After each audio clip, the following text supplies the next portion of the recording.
हमने absorption of gas on solid surface discuss किया है।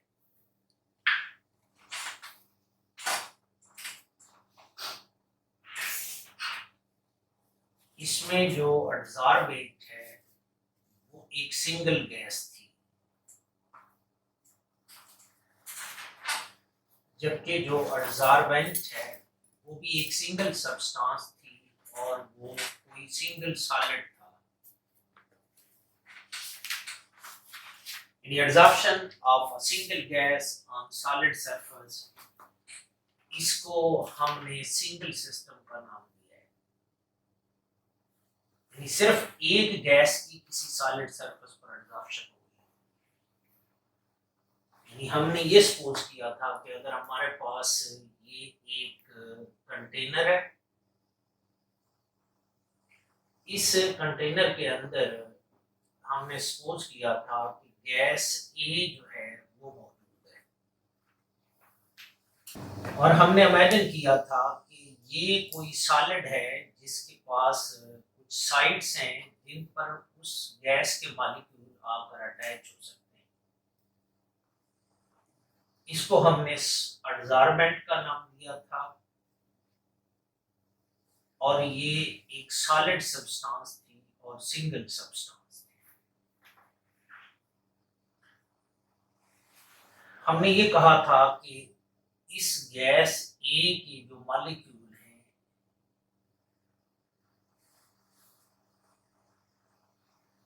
ये इस बल्क रीजन से मूव करके सरफेस रीजन की तरफ आते हैं और फिर इन एक्टिव साइट्स पर आकर अटैच हो जाते हैं।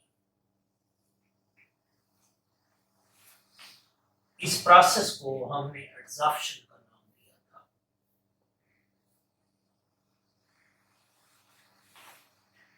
हमने कहा था कि ये मॉलिक्यूल इस सरफेस को छोड़ भी सकते हैं और इस प्रोसेस को हमने डिसॉर्प्शन का नाम दिया था। मॉलिक्यूल का सरफेस को छोड़ देना डिसॉर्प्शन है और सरफेस रीजन से बल्क रीजन की तरफ जाना वो डिफ्यूजन है। यानी ए के मॉलिक्यूल का इस तरफ को आना बल्क रीजन से सरफेस रीजन की तरफ वो डिफ्यूजन का प्रोसेस है, और ए के मॉलिक्यूल का सरफेस पर अटैच होना ये एब्जॉर्प्शन प्रोसेस है। और इस सारे सिस्टम को हमने सिंगल सिस्टम का नाम दिया था, जबकि ये भी पॉसिबिलिटी है कि ये जो सॉलिड सब्सटेंस है ये मोर देन वन गैसेस के मॉलिक्यूल को एब्जॉर्ब करने की सलाहियत रखती हो, और इस कंटेनर के अंदर मोर देन वन यानी टू गैसेस मौजूद हों।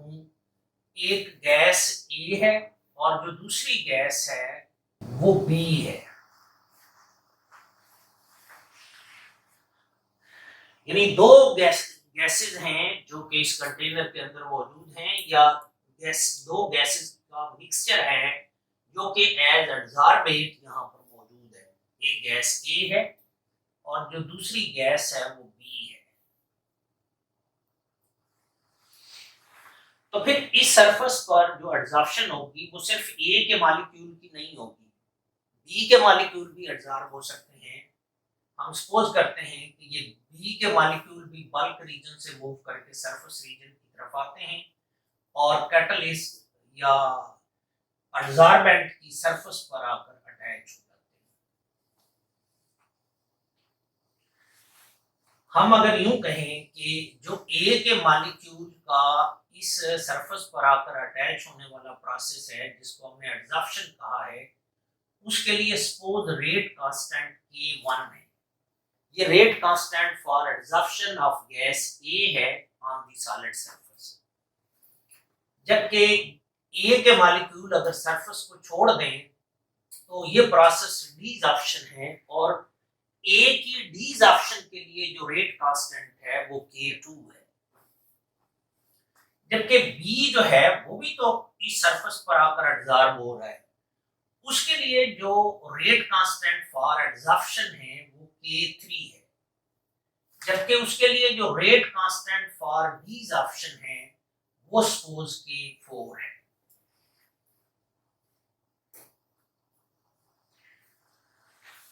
ऐसे सिनेरियो में कि जब more than one gases reactor के अंदर या इस कंटेनर के अंदर मौजूद हो, तो एक गैस के मॉलिक्यूल की मौजूदगी दूसरी गैस के मॉलिक्यूल की एडजॉर्प्शन को अफेक्ट करती है। वो किस तरह अफेक्ट करती है, वही आज हम डिस्कस करना चाहते हैं।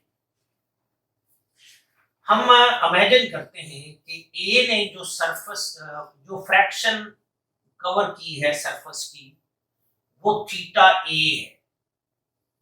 जो बी ने कवर की है उसको हम नाम दे देते हैं कि वो थीटा बी है। और जो टोटल फ्रैक्शन की वैल्यू है थीटा की, जो मैक्सिमम पॉसिबल वैल्यू है, वो 1 है। कि ऐसा सिस्टम जिसमें ए और बी दो गैसेस कंटेनर के अंदर मौजूद हों और वो एक सिंगल सॉलिड सरफेस पर अटैच हो रही हूं, तो इसको हम नाम देंगे adsorption of two gases on a solid surface. एक ही सॉलिड पर दो गैसेस की एडजॉर्प्शन होगी। इसको समटाइम डबल सिस्टम का नाम दिया जाता है।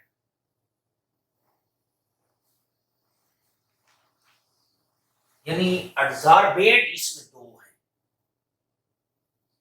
डबल सिस्टम के केस में जो एडजॉर्प्शन ऑफ गैस ए है, एडजॉर्प्शन ऑफ गैस ए, वो अफेक्ट होगी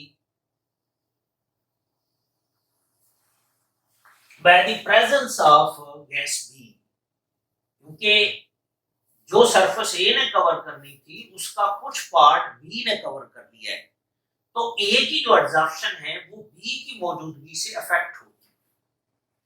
और ये देखा गया है कि ये जो rate of adsorption of gas A है, ये दो चीजों पर डिपेंड करेगा। कौन कौन सी? एक तो ये कि इस बल्क रीजन के अंदर गैस ए का प्रेशर कितना है। यानी गैस ए का जो इस कंटेनर के अंदर प्रेशर है उसको हम पी ए का नाम दे देते हैं, जबकि गैस बी का जो प्रेशर है इस कंटेनर के अंदर उसको हम पी बी का नाम दे देते हैं। तो जो ए की एडजॉर्प्शन है वो इस बात पर डिपेंड करेगी कि ए के इधर कितने मॉलिक्यूल मौजूद है, या ए की इधर बल्क रीजन में कितनी कंसंट्रेशन है। जितनी ऑफ कोर्स ए की कंसंट्रेशन इस रीजन में ज्यादा होगी, उतना ए इस सरफेस पर ज्यादा एडजॉर्ब होगा। इन अदर वर्ड, ए का जितना पार्शियल प्रेशर इधर ज्यादा होगा, उतनी ही ए की इधर एडजॉर्प्शन बी के मुकाबले में ज्यादा होगी। यानी हम कहेंगे कि जो रेट ऑफ एडजॉर्प्शन ऑफ ए है, रेट ऑफ एडजॉर्प्शन ऑफ ए, ये डिपेंड करेगा pressure of gas A in the container पर। और ये कि जो ए ने सरफेस कवर की है उसकी फ्रैक्शन थीटा ए है, जो बी ने कवर की है उसकी वैल्यू थीटा बी है। जो अवेलेबल है वो कितनी होगी, उनको प्लस करके एग्जैक्टली अवेलेबल जो फ्रैक्शन होगी, available fraction of surface will be equal to 1 minus theta A plus theta B। अब मुझे इजाजत दें तो मैं इसको यूं लिख सकता हूं, 1 minus theta A minus theta B। Minus को अंदर मल्टीप्लाई करनी है। तो जो अवेलेबल फ्रैक्शन है वो ये है। अब आप देखें कि ए ने कुछ सरफेस कवर कर ली, कुछ बी ने कर ली। ए की जो फर्दर एडजॉर्प्शन है वो किस पर डिपेंड करेगी, वो अवेलेबल फ्रैक्शन पर डिपेंड करेगी। जितनी ज्यादा अवेलेबल होगी उतना ए ज्यादा एडजॉर्ब होगा। यानी rate of adsorption adsorption of A will be directly proportional to 1 minus theta A minus theta B. दोनों को हम कंबाइन कर लेते हैं. Then rate of adsorption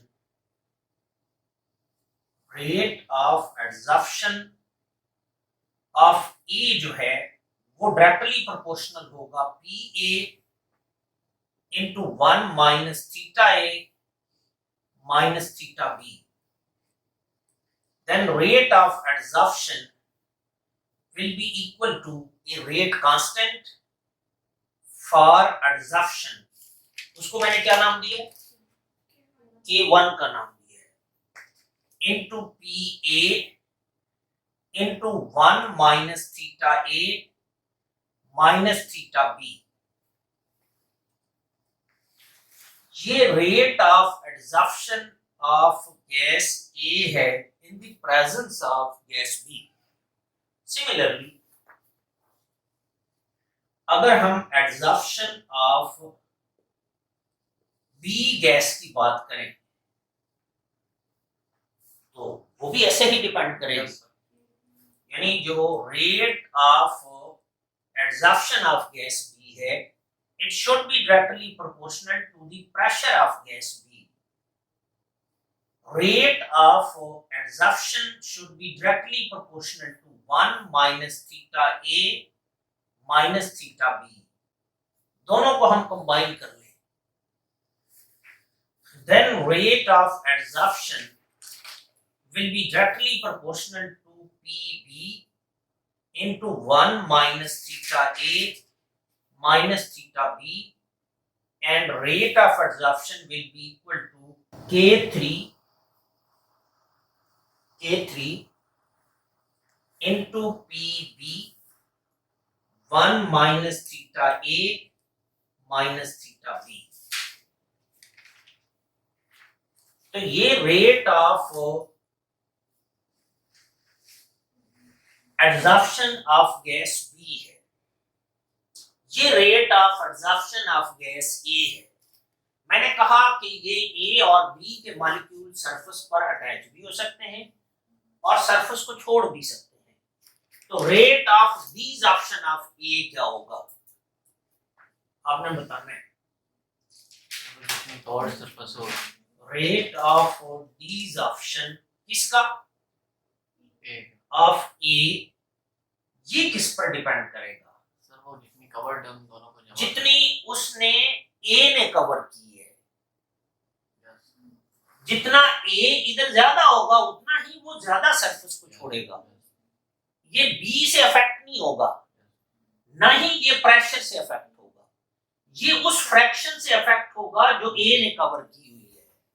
यानी rate of desorption of A is directly proportional to theta A.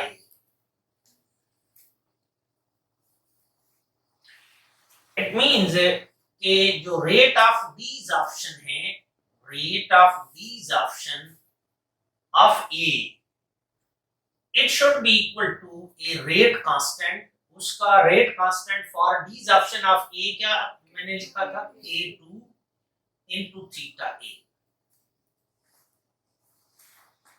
ये rate of desorption of gas A है. ये rate of adsorption of gas A है. आप जानते हैं कि at the stage of equilibrium rate of adsorption of gas A should be equal to rate of desorption of gas A. In other words, मैं यूं लिख सकता हूं कि K1 into PA into 1 minus theta A minus theta B will be equal to K2 into theta A. लिख सकते हैं ना यूं. ये किस स्टेज पर है?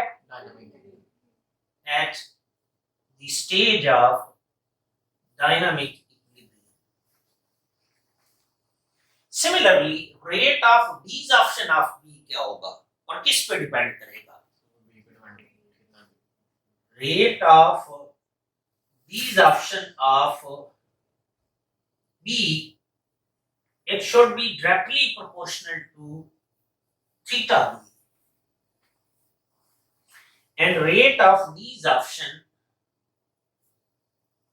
of B की बात कर रहा हूं, will be equal to a rate constant for desorption, उसको मैंने K4 का नाम दिया है, into theta B, and at the stage of equilibrium, rate of adsorption of B should be equal to rate of desorption of B. यानी मेरे पास जो adsorption of A के केस में एक्सप्रेशन बनेगा वो ये है K1 into PA into 1 minus theta A into theta B is equal to K2 into theta A. ये A की adsorption के लिए है. B की adsorption के लिए भी at stage of equilibrium it should be equal to this.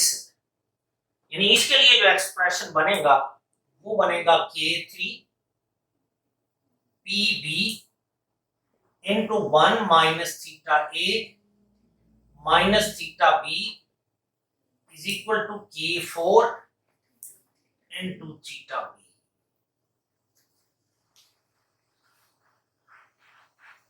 मेरा टारगेट ये है कि मैं थीटा ए को as a function of pressure of gas A and B express करना चाहता हूं और थीटा ऑफ बी को as a function of pressure of gas A and gas B express करना चाहता हूं. तो ये दो मेरे पास एक्सप्रेशन है. इन एक्सप्रेशन को मैंने थीटा ए और थीटा बी की जो प्रेशर पर डिपेंडेंस है उसको देखने के लिए मैंने यूज करना है कि मैं मैथमेटिकली थीटा ए और थीटा बी की प्रेशर ऑफ गैस ए और बी पर डिपेंडेंस को एक्सप्रेस करना चाहता हूं. ये वाला जो एक्सप्रेशन है इसको मैं यूं लिखता हूं K1 over K2 into PA into 1 minus theta A minus theta B is equal to theta A. यूं लिख सकते हैं ना. सिमिलरली इसको मैं रीअरेंज करने लगा हूं K3 over K4 into PB 1 minus theta A minus theta B. यानी K4 को आप इस तरफ ले गए हैं तो इधर थीटा B रहेगा.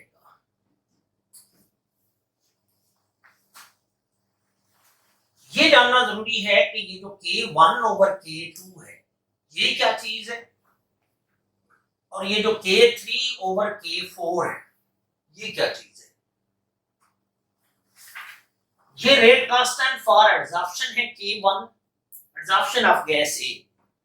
K2 rate constant for desorption of gas A है और ये जो प्रोसेस है ये रिवर्सिबल है और at the stage of equilibrium rate constant for downward process and rate constant for upward process, इन दोनों की जो रेशो है वो इक्विलिब्रियम कांस्टेंट है. हाँ जी, मैं ये बता रहा था कि ये K1 over K2 की जो रेशो है इसको आपको याद होगा कि मैंने एडसॉर्प्शन कोफिशिएंट का नाम दिया था, यानी A या B से हमने इसको ये जो K1 over K2 है ये दरअसल adsorption of gas, adsorption and desorption of gas A के इक्विलिब्रियम कांस्टेंट का नाम है और इसको मैंने एक सिंगल कांस्टेंट से रिप्लेस कर दिया था. इधर मैं इसको A का नाम देता हूं और यहां पर A से मुराद है एडसॉर्प्शन कोफिशिएंट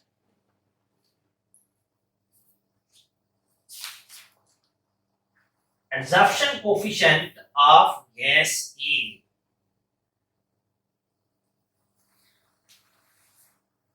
जबकि आप K3 और K4 को देखें ये rate constant for adsorption of gas B है, K4 rate constant for desorption of gas B है. इन दोनों की जो रेशियो है K3/K4, ये इसको मैं स्मॉल b से रिप्रेजेंट कर रहा हूं, और ये क्या चीज है, ये एडजॉर्प्शन कोफिशिएंट है, एडजॉर्प्शन कोफिशिएंट किसका, of gas B। In other word, इसको मैं स्मॉल b से रिप्रेजेंट कर सकता हूं, इसको मैं स्मॉल a से रिप्रेजेंट कर सकता हूं। यानी मैं ये वाला और ये वाला एक्सप्रेशन यूं लिखूंगा कि APA into 1 minus theta A minus theta B is equal to theta A, जबकि BPB into 1 minus theta A minus theta B will be equal to theta B।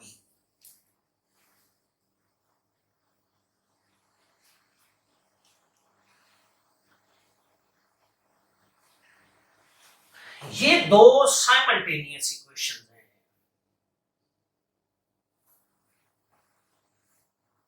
इनमें से किसी एक इक्वेशन से एक गैस के थीटा की वैल्यू निकालें और दूसरे में पुट कर दें।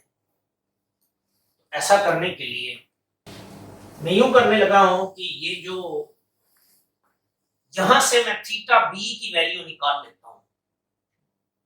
अब थीटा बी यहां पर भी मौजूद है और यहां पर भी मौजूद है, तो थीटा बी को सेपरेट करने के लिए जरूरी है कि मैं इसको अंदर मल्टीप्लाई कर दूं, यानी B P B minus B P B into theta A minus B P B into theta B is equal to theta B. Theta B वाली टर्म को आप दूसरी साइड पर ले जाएं। B P B minus B P B into theta A will be equal to, theta B already मौजूद है, ये उस तरफ को जाएगा तो पॉजिटिव हो जाएगा, B P B into theta B. अब देखें कि यहां से थीटा बी कॉमन लिया जा सकता है और यहां से बी पी बी कॉमन लिया जा सकता है। B P B 1 minus theta A will be equal to theta b into 1 plus BPB। हम क्या निकालना चाहते थे, थीटा बी निकालना चाहते हैं। तो ये जो मल्टीप्लाई हो रहा है इसको आप दूसरी साइड पर ले जाएं, तो जो थीटा बी की वैल्यू आपके पास आएगी वो क्या बनेगी, BPB 1 minus theta A over 1 plus BPB। Theta B की आपने वैल्यू निकाली है, थीटा बी की ये वैल्यू आप इस एक्सप्रेशन के अंदर पुट कर दें, तो थीटा ए की जो वैल्यू है वो in term of pressure of gas A and gas B निकाली जा सकती है। थीटा बी की ये वाली वैल्यू मैं इस एक्सप्रेशन में पुट करना चाहता हूं। ऐसा करने के लिए हम लिखेंगे A P A 1 minus theta A minus theta B की बजाय क्या लिखेंगे, B P B 1 minus theta A over 1 plus B P B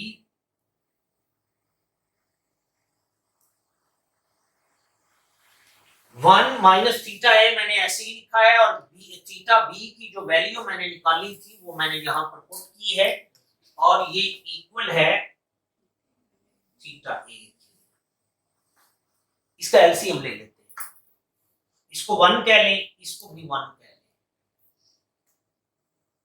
तो ये ए पी ए और ये 1 प्लस बी पी बी, इसका एलसीएम आएगा, ये बनेगा 1 plus B P B minus theta A into 1 plus B P B, आगे माइनस है, ये ऐसा रहेगा B P B 1 minus theta A, और ये किसके इक्वल है?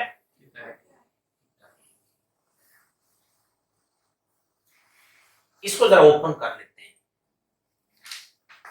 ए P A 1 plus B P B minus theta A B P B minus B P B plus B P B into theta A divided by 1 plus B P B is equal to theta A. अब इसमें कुछ चीजें ऐसी हैं जो cancel हो सकती हैं, ये पॉजिटिव है, ये माइनस का है, ये और ये कैंसिल हो जाएगा, जो कुछ बाकी बचता है वो लिख लेते हैं। A P A into 1 minus theta A divided by 1 plus B P B is equal to theta. हम क्या निकालना चाहते हैं? हम थीटा ए निकालना चाहते हैं। तो थीटा ए तो अभी यहां पर भी मौजूद है और यहां पर भी मौजूद है। ये जो डिनोमिनेटर है इसको इस तरफ ले जाते हैं और इसको अंदर मल्टीप्लाई कर देते हैं, यानी ये A P A into 1 minus theta A is equal to theta A into 1 plus B P B. हम थीटा ए निकालना चाहते हैं, इसको अंदर मल्टीप्लाई कर देते हैं, A P A minus A P A into theta A is equal to theta A 1 plus B P B. Theta A वाली टर्म को उधर ले जाते हैं, यानी A P A will be equal to A P A कर लें ऐसे ही ना, into theta A plus theta A into 1 plus B P B. Theta A यहां से कॉमन ले लेते हैं, so A P A will be equal to theta A मैंने कॉमन लिया है, जो बाकी है वो हम लिख लेते हैं। बाकी क्या रहेगा? इधर से ये रहेगा, इधर से एक ये रहेगा, तो मैं यूं लिख सकता हूं 1 plus A P A plus B P B. हम निकालना क्या चाहते हैं? Theta A. तो थीटा ए की जो वैल्यू आएगी वो ये होगी। इस सारे को दूसरी साइड पर ले जाएं और ए पी ए पर डिवाइड करें। A P A divided by 1 plus A P A plus B P B. What does this mean? उसके directly proportional pressure of head. इसका ये मतलब हुआ कि जो थीटा ए है वो सिर्फ गैस ए के प्रेशर पर डिपेंड नहीं करेगा, वो गैस बी के प्रेशर पर भी डिपेंड करेगा। इन अदर वर्ड, जो ए की एडजॉर्प्शन है वो बी की मौजूदगी से अफेक्ट होगी। किस तरह अफेक्ट होगी? वो मैं अभी बाद में बात करता हूँ। थीटा ए की जो वैल्यू आपने ये निकाली है, ये इस एक्सप्रेशन में पुट कर दें। Theta B will be equal to B P B over 1 plus BPB 1 minus theta A की वैल्यू, थीटा ए की value APA over 1 plus APA BPB।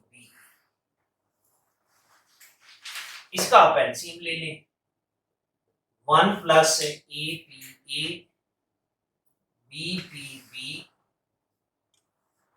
ये 1 plus APA plus BPB minus APA BPB over 1 plus BPB is equal to theta B।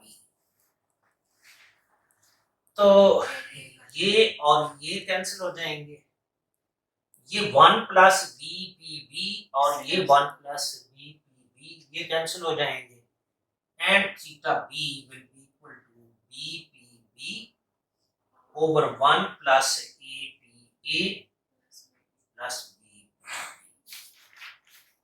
तो theta A और theta B की values आपने निकाल ली है। Theta A की value ये है और थीटा B की वैल्यू ये है।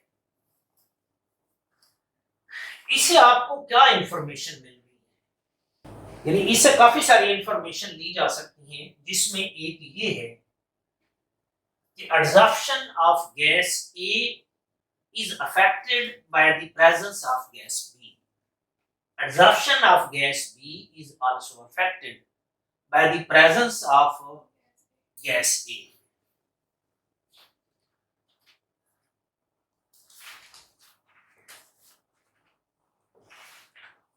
Each gas is affected by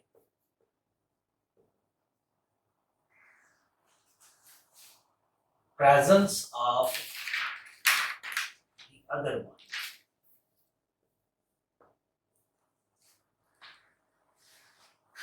और ये कि इसे मैथमेटिकल लैंग्वेज में यूं कह सकते हैं कि theta A is a function of pressure of gas A and pressure of gas B, and theta B is also a function of pressure of gas A and pressure of gas B.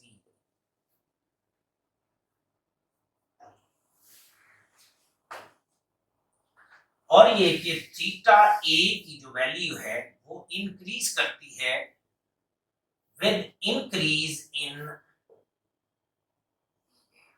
Pressure of ए।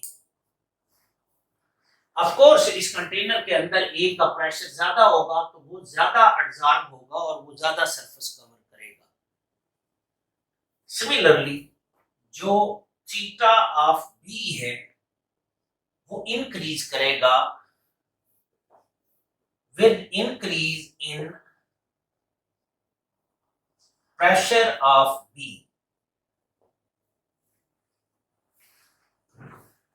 जबकि theta A जो है वो decrease करेगा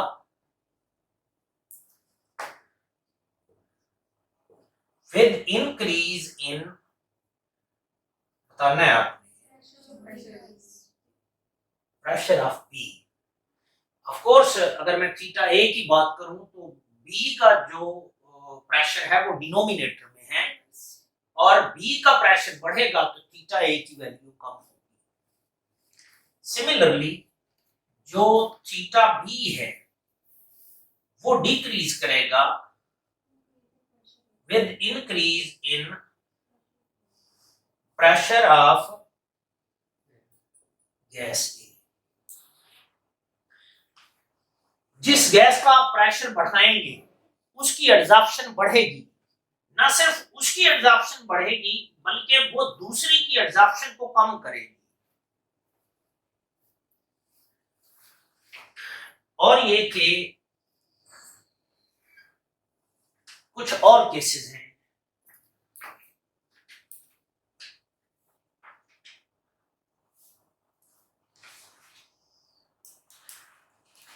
अगर scenario ये हो कि दोनों गैसेस वीकली एब्जॉर्ब,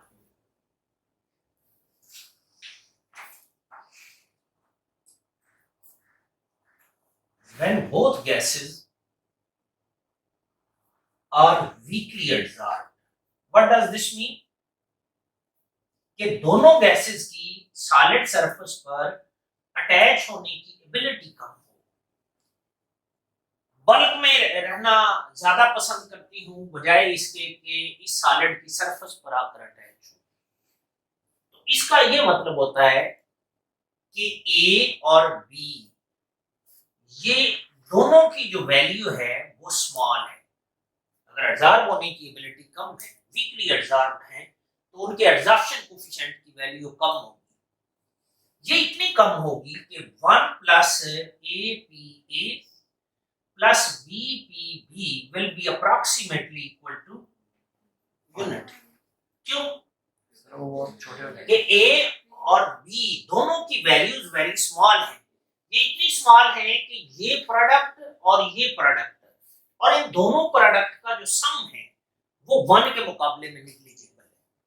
ये कंडीशन आप इस पर भी अप्लाई करें और आप इस पर भी अप्लाई करें। Then theta A will be equal to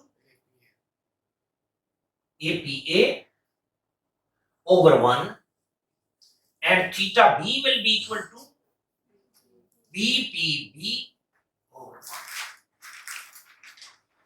आप देखें कि ये mathematical expression equation of straight line है पासिंग थ्रू द ओरिजिन। ये वाला एक्सप्रेशन भी इक्वेशन ऑफ स्ट्रेट लाइन है पासिंग थ्रू द ओरिजिन। यानी अगर मैं थीटा A को as a function of PA plot करूं तो प्लॉट स्ट्रेट लाइन होगा और ओरिजिन से पास करेगा और उसकी स्लोप जो है वो A के इक्वल होगी। अगर मैं थीटा B को as a function of pressure of gas B plot करूं तो theta B will be a linear function of pressure of gas B और उस प्लॉट की जो स्लोप है वो एब्जॉर्प्शन कोफिशिएंट ऑफ B के इक्वल होगी। और ये कि इस एक्सप्रेशन में आप देखें कि थीटा A सिर्फ प्रेशर ऑफ गैस A पर डिपेंड कर रहा है, जो थीटा B है वो just pressure of gas B पर डिपेंड कर रहा है। यानी थीटा A B के प्रेशर पर इंडिपेंडेंट है, थीटा B A के प्रेशर के इंडिपेंडेंट है। इसका मतलब ये हुआ कि अगर गैसेस वीकली एब्जॉर्ब हैं तो दोनों गैसेस की कंटेनर के अंदर मौजूदगी एक दूसरे की एब्जॉर्प्शन को अफेक्ट नहीं करेगी।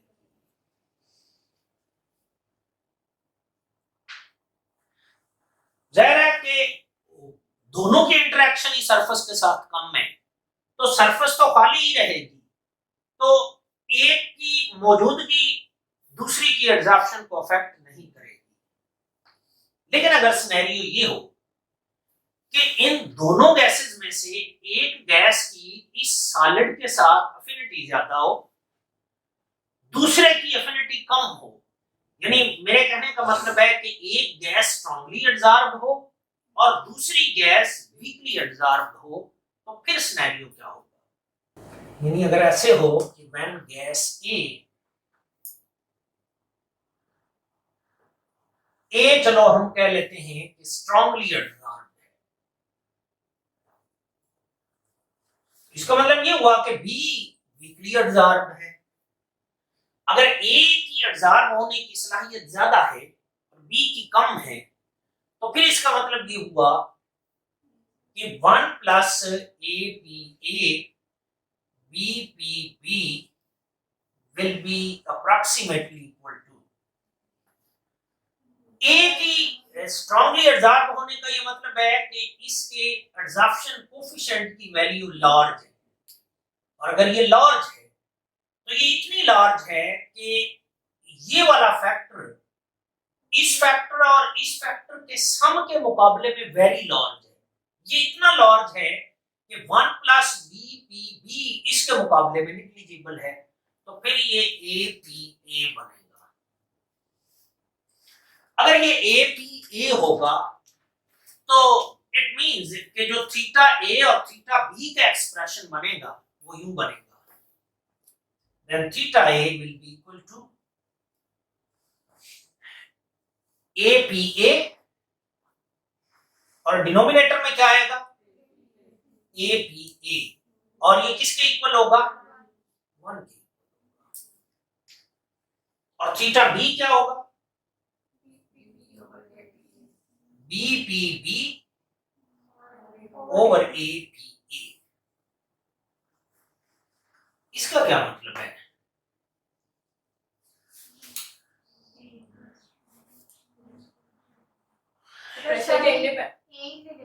कि अगर A ही स्ट्रांगली एडसॉर्ब्ड है तो वो जो सारी सरफेस है वो तो A कवर कर लेगा। अगर A की एफिनिटी उसके साथ ज्यादा है तो सारी स्पेस A ही कवर कर लेगा और B की एडसॉर्प्शन नहीं होगी।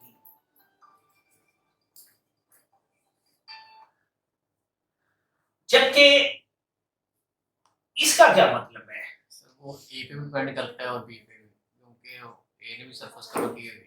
इसका ये मतलब है कि अगर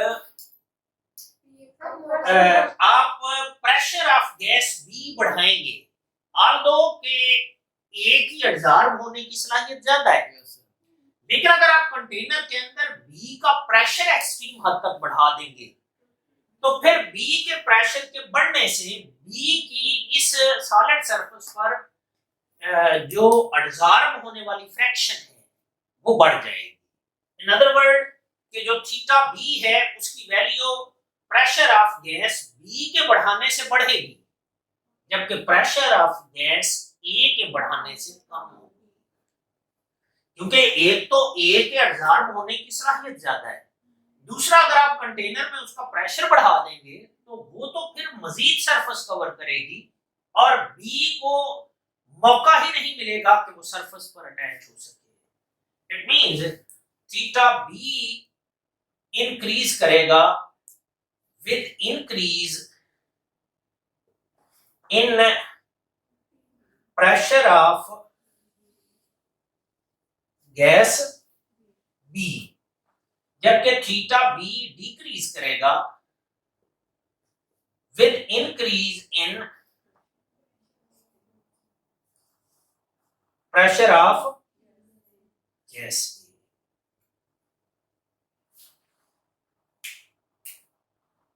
अगर दोनों गैसेज स्ट्रांगली एडसॉर्ब तो फिर ये एक्सप्रेशन क्या बनेगा? ऑफ कोर्स फिर एक दूसरे की मौजूदगी एडसॉर्प्शन को अफेक्ट करेगी।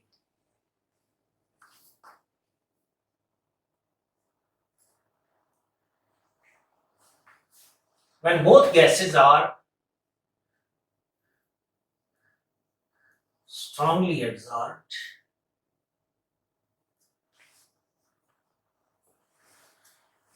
तो फिर इसका ये मतलब होगा कि 1 plus APA BPB will be approximately equal to A भी लार्ज है B भी लार्ज है, तो फिर 1 इनके मुकाबले में निग्लिजिबल होगा और ये APA प्लस BPB होगा। फिर थीटा A और थीटा B क्या बनेगा? सर वो APA प्लस BPB, APA और APA over APA plus BPB and theta B will be equal to BPB over APA and BPB। इसमें आप नोटिस करें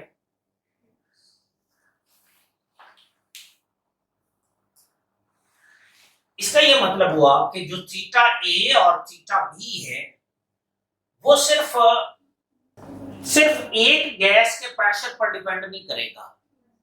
थीटा ए और बी दोनों के प्रेशर पर डिपेंड करेगा। थीटा बी जो है वो ए और बी दोनों के प्रेशर पर डिपेंड करेगा, और ए और बी की मौजूदगी एक दूसरे की एब्जॉर्प्शन को अफेक्ट करेगी।